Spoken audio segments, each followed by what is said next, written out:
Well, because it's yet another song about phones. It's actually quite amazing how many songs have been written about phones.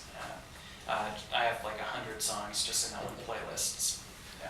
What is it about the phones? What is it? Well, I think because it's it's this thing that allows people to communicate. I mean, and so like mapped onto that is just tons of emotion. And pop songs are all about emotion. So I imagine that's probably why.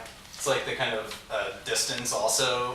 I mean, you can't, obviously if you could reach out and physically touch someone, you would, but you call them instead, and it's like the best thing you can have, so you kind of like cling to it more somehow. Yeah, and it's possible that we'll hear fewer songs about phones as, different kinds of media take over in terms of facilitating communication. It was before email. The telephone was sort of the only form of distance communication or immediate distance communication. Yeah, point to point, like person to person, as opposed to broadcast. Yeah, like the MIA song "You Are a Cutie" is all about like texting kind of, right? So maybe we're on our way out already. Yeah. Speaking of on our way out, there's like two of our album reviews in the upcoming mag are not even available on CD. One of them is download only, and the other one is vinyl only. And it occurred to me that maybe artists are going to begin to just not even bother with CDs if they don't bring anything quality-wise, that you can't get just as well with the download. Yeah, and also, just in terms of the art form of the album, like, this cohesive suite of songs that are like 10 songs, 15 songs. I mean, people have been lamenting the demise of the album, but really, when you think about it, the album existed for 50 years, 60 years now, and songs, music, have existed as individual units for, at least thousands of years. So, I mean, in my opinion, as much as I love them and love certain albums, the album's really just kind of a blip, a historical anomaly.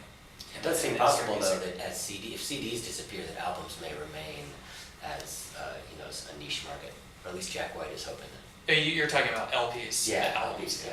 Right. I meant albums as in just a collection of yeah, songs, put together over the course of 35 to 50 minutes. Mm-hmm. And even artists making money is kind of a blip. Yeah. Well, I mean for 10,000 years there's music, and for 100 years there's a music industry. I mean, and it's not like people. Yeah, I mean it's a new, brave world, and who knows? There's no one who can predict what's going to happen. But I mean, artists will still find ways to make money. They won't necessarily find ways to make money off of their sound recordings. Yeah, that's what I mean, because there were people making money for decades, Yeah. and then there was like a golden era between the 70s and the 90s when artists kind of were able to become millionaires, and then before that and after that, I mean, now the biggest bands are like indie rock bands. Yeah, I mean, the thing I like about the situation now, despite the fact that I do have a lot of friends who are musicians who are a little worried about the future, how they're going to make money. Some have been around for longer, others are just sort of start making music. But the interesting thing is it's created at least more of a level playing field where, there's more of a chance that people are going to be able to reach a handful of others instead of no one, because they don't have access to the factories that produce LPs.